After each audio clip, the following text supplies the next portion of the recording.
Hello, welcome back to Statistics and Mathematics YouTube channel. Today, we are going to continue our series of videos on statistical method. We are going to discuss what is termed as what types of what probabilities. We have classical probabilities, empirical probability, and there is subjective probability. Classical probability. For classical probability, what is meant by classical probability? For classical probability, we say that outcomes in a sample space are equally likely to what occur. That is what classical probability, right? So, for instance, when you toss a die once, right, we have a sample space of 1, 2, 3, 4, 5, 6. And for this sample space, we are just saying that all these sample spaces they are equally likely for them to what occur once you toss the die, right? So here the probability of the event for the classical probability is what the number of outcomes in event E and the number of outcomes in the sample space. So here the number of it will be equal to the number of events divided by number of what sample space, right? Number of events divided by what number of what sample space. Now I would like us to go through some of the examples under what classical probability. When we are done with the examples on the classical probability, you come and take the empirical, and the subjective probability will what follow, right? So let's go to the example, right? Yes, so that we can solve them. So the first example we have is what? You roll a six-sided die. Find the probability of each event, right? So the event A, right? We have what rolling a 3, rolling what 7 for event B. C, rolling what a number less than 5. D, rolling what a prime number, right? So here the first thing that we have to do is to write down our sample space, right? And then since it's a die, our sample space and the source ones, our sample space will be 1, 2, 3, 4, 5, 6. As you can see here, right? This will be our sample space 1, 2, 3, 4, 5, 6 as I've written top here. So here the number of elements in the sample space is equal to 6. When you count them, it's what 6 elements. So let's go to our first question. Our first question is just asking us we should find the event A. The event A is what rolling what a 3. It means that when you toss the die, 3 what appears, right? So here event A will be equal to 3. So the number of event A will be equal to 1. So the probability of A will be equal to number of what A divided by what number of what X, right? Of which number of A is 1 and the number of X is 6. So here our probability for event A will be equal to 1 divided by what 6. And for event B, rolling what 7, right? So for B is equal to empty space because 7 is not part of what the die. When you roll it, 7 is not part. So the event B will be what an empty set. So the number of what event B will be equal to 0 since we have what an empty set. Probability of B will be equal to number of B divided by number of X, which will be equal to 0 divided by 6, and the final answer will be what 0. And for the C, I mean asked to find the event C, rolling what a number less than 5. Right, so here if I'm rolling a number less than 5, mean that for the sample space 5 and 6 is not part. We want numbers that is less than 5. So we have 1, 2, 3, 4 will be the event C. So the number of event C will be equal to 4. Probability of C will be equal to number of number of C divided by number of X, which is equal to 4 divided by 6, which will be equal to 2 divided by what 3. Right, so here this is how the event will be listed here. So we'll be having 2 divided by what 3 to be what our probability. And for the D, it says event D rolling what a prime number. We know that a prime number is a number that have only 2 factors. So you go through a sample space and check the numbers that have only 2 factors, right? When it comes to 1 has 1 factor, 2 have what 2 factors, 3 has what 3 factors, 4 has about 3 factors. 3 have about 2 factors, 4 has 3 factors, 5 have what 2 factors, and 6 has what 3 factors, right? So here the possible prime numbers we will have will be 2, 3, and what 5. The number of event D will be equal to 3, and the probability of D will be number of D divided by number of X, which will be equal to 3 divided by what 6, and our final answer will be what half, right? Our final answer will be what will be half. So that is the first question that we have for the classical probability. Let's go to the worksheet for us to really solve more examples for us to understand. So for the second example, says find the probability of getting a black 10 when drawing a card from a deck, right? So from here we have our second example, and the card that we are talking about is what? Guess what? The spar, right? The spar cards that we use to play what games, right? So when you take a spar, you can see that the number of individual cards that we have in the spar is about what 52. And we cannot write all this number of what spar cards that we have. So here, when we count the number of individual cards that we have in the spar box, we are having what a sample space of what 52. And then the number of events here.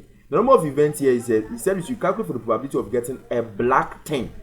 And then for the spar, you could see clearly that we have only 2 black 10 that we have. We have only 2 black 10, right? So here our number of events will be equal to 2, right? 2 black 10. So our number of events will be equal to what? 2. So here the probability of E will be equal to number of E divided by number of X. And the number of E, that's the event, is 2, and the number of X is equal to what? 52. Since the sample space is what? 52, right? And then our third question is, if a family has 3 children, find the probability that 2 of the 3 children are girls, right? So I've shown you in my previous video, I show you how you get these things, right? I show you how you get your sample space, because if you don't know how to get this sample space, solving this question will become a big problem for you. So when you watch the previous video before coming to this, you really understand how you get the sample space, because I took my time to explain how one can get a sample space for this one, right? So here this will be our sample space: BBB, BBJ, BGB, GBB, JJJ, JJB, JBJ, and then BJJ, right? So this is what we have for our sample space. And then we have been asked to find the probability that 2 of the 3 children are girls. So it means that at most 2 of the pairs must be what? Girls, right? So here we know our sample space to be 8, and then we know the number of events we don't know, right? But I have to just find it from what? The sample space, right? So here we want at least a pair that girls appear twice, right? So when we come here there is no girl, there is 1 girl, there is 1 girl, there is 1 girl, there is 3 girls, there is 2 girls of which you are going to record, there is 2 girls of which you are going to record, there is 2 girls of which you are going to record. It means that out of the 3 girls, at most 2 must be what? Girls. Out of the 3 children, at most 2 must be what? Girls, right? So here we have the number of elements to be what? 3. So if you want the probability that 2 of the 3 children are girls, we are just going to, this is how we are going to solve. Probability that E is equal to number of E divided by number of S, which is equal to 3 divided by what? 8, right? So that is the solution to what? The question, right? So let's go back to our slide to continue from what? The empirical probability. So for empirical probability is simply the relative frequency of what? An event. So for empirical probability, they will give you a frequency of what? An event, and they can ask you to calculate for that probability for that relative frequency. So when they ask you of that, here the probability of the event will be equal to the frequency of the event divided by what? The total frequency, which will be equal to F divided by what? N, right? So let's go through some of the examples for what? In the empirical probability, for us to really understand how the empirical probability works, right? Yes. So let's go to some of the examples. So we have an example here, right? And then that example we have what? Impression. And we have number of what? Individuals. We have positive, negative, neither, don't know, right? And then for 8 respective frequencies or the number of individuals, we are having 406, 752, 306, 16, and then 30. When we add everything here, we are getting a total frequency of 504. And let's check the question here. The question is, what is the probability that the next person surveyed has a positive overall impression, right? So this is what? Just a frequency, and then they want us to calculate for the probability, right? And then we know that probability of an event, from what we learned, we learned that we learned that probability of an event is equal to what? The frequency over the total number, right? So here we have to get our total number n, and our n here is equal to a summation of what? F, right? Of which summation of F is equal to what? 1504, right? And then we have to get our frequency, which is F. And from the question, they have told us that the survey has what? Positive overall impression. So when we come here, you get what? A positive impression, which is 406. So here our probability will be what? F divided by n, of which our F is what? 406. So here you are going to get 406 divided by 1005. We are going to get 1504, which will be equal to 0.27, right? So that is how the that is how the empirical probability can work. So let's go to our worksheet for us to work more examples on what the empirical probability, for us to really understand what is going on. So this is what our second example under the empirical probability, right? So here it said in a sample of 50 people, 21 had type O blood, 22 had type A blood, 50 had type B blood, and 2 had type AB blood, right? Set up a frequency distribution and find the following probability, right? A person has type O blood, a person had type A nor type O blood, a person had neither type A nor type O blood, right? So this is what a question that they have given to us, right? And they want us to set up what a frequency distribution. This frequency distribution will not be very difficult because I've already explained frequency distribution to you in what some of the previous videos above, right? You can check how we can construct what a frequency distribution, but anyway we are going to discuss it here, right? So for the frequency distribution, you could see that we are talking about what blood groups and some people, right? So the total people who are the frequency, and then blood type or the blood group will be the sub blood group that we have, and the number of people who are under that blood group. So when we come to blood group O, we have about 21 people. So we are just going to draw two tables, right? So here we are going to get blood group and then the frequency. Those having blood group O is about 21, right, from the question, and then those having blood group A is 22 from the question. So A is 22, and those having blood group what B is 5 from the question. Blood group B is 5, and the blood group AB is what 2. So here is 2. So this is what the distribution that they want us to set up, right? And then here we have been asked to find the probability, the probability that a person has type O blood, right? So if a person has type O blood, we have learned that probability of an event for the empirical is equal to what? F divided by what? N, right? So here we know that first we have to calculate for the total for the N, right? That is what? The sigma F, right? Which is equal to N, which is equal to this. So 21 plus 22 plus 5 plus what? 2, which will be equal to what? 50, right? Which is equal to what? 50. 21 plus 22 plus 5 plus 2, which is what? 50. Right here is what? 50, right? So here the only thing that we want, right, now we have our N. The only thing we want is what? F. And then we have been asked that the person has type O blood. So if the person has type O blood, the frequency for type O is what? 21. So here the probability of the event will be equal to F subscript O. That means frequency for what? The blood group O divided by what? N. The frequency for blood group O is what? 21 divided by what? The N, which is what? 50, right? So when you come here, that is what I have been illustrated here. So the probability of the event is what? F subscript O divided by what? N, which is equal to 21 divided by what? 50, right? That's what our answer for that. And then for the second question, said a person has type A nor type O blood. Type A nor type O blood, right? So if the person have type, a person has type A nor type O blood. Sorry, not nor, it's or, right? I'm sorry for this question, it's or, not nor. Thank you. So it means that if a person has A or B, it means that you are going to just add the probability for type A blood and the probability for type O blood, right? The or here means what? Addition, right? The or here means what? Addition. So if in any way we get N, right? If in case the question was a person has type A and type O blood, mean that it will what? Multiplication. So since here is or, we are going to add type A, probability for the type A, and the probability for our type B, right? So here we are going to get type A plus type B.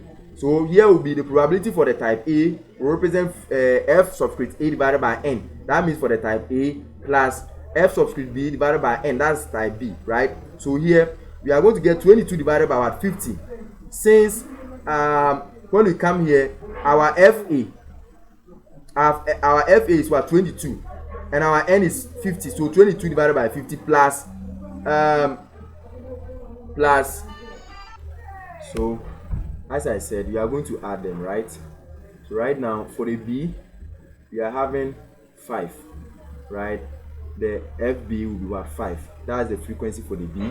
So when we add, the B, we have the B, and the N, we know the N to be 50, right? So we are going to have 5 divided by what? 50.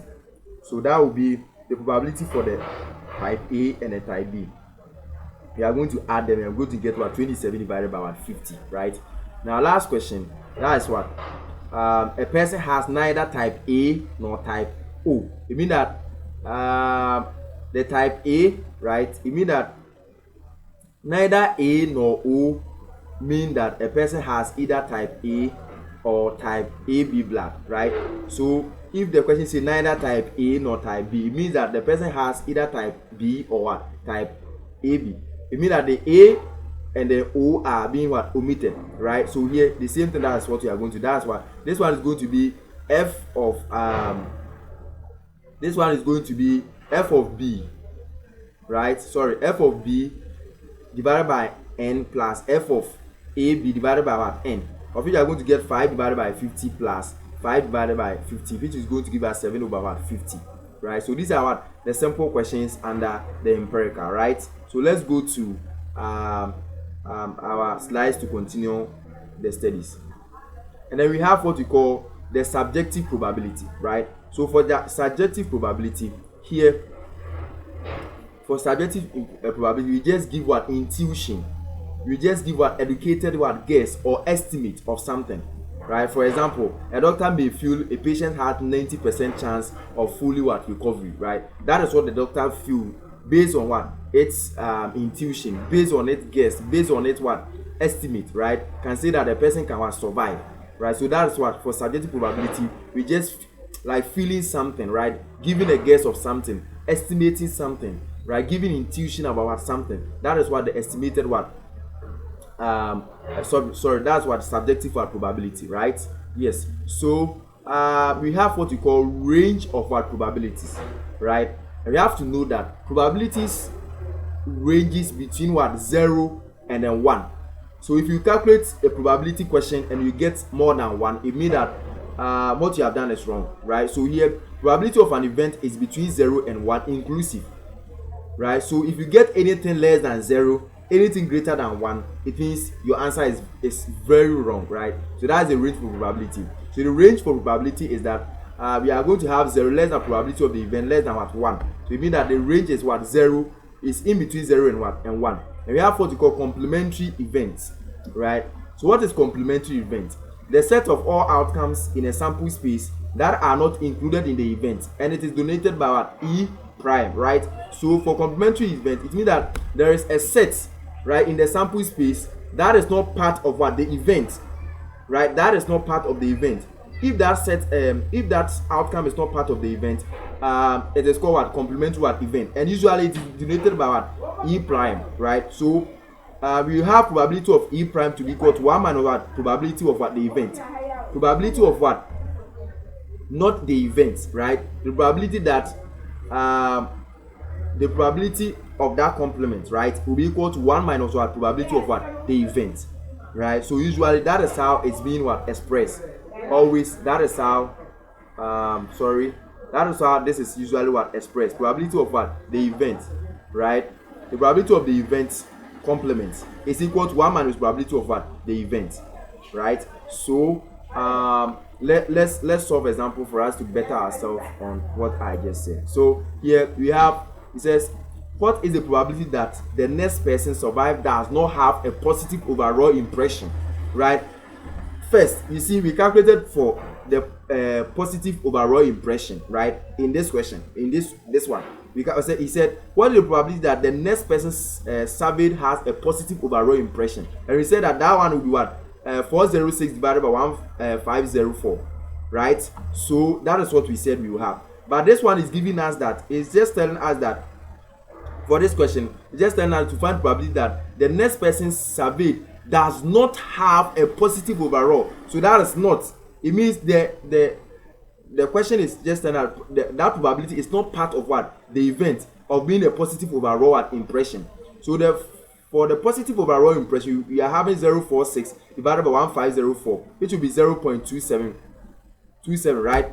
And then So the not positive, right, will be 1 minus what? 0.27, which will give us 0.73. So the not means that the complement, we are talking about what? The complement, right? So here we learned that probability of what? The event, that is the positive, is will give us 0.27. So the probability of what? The event prime will be 1 minus what? Probability of what? The event, of which you are having 1 minus what? The probability of that event, that the positive event, was 0.27, of which you are having our final answer to be 0.173. So that is how this can be solved. This is Statistics and Mathematics YouTube channel. If you haven't subscribed, kindly subscribe, like, and share, so that this video will get to your friends for them to watch. Please, in our next video, we are going to talk about conditional probability and the multiplication rule. So kindly make sure you subscribe so that when I upload this video, you can see and then watch.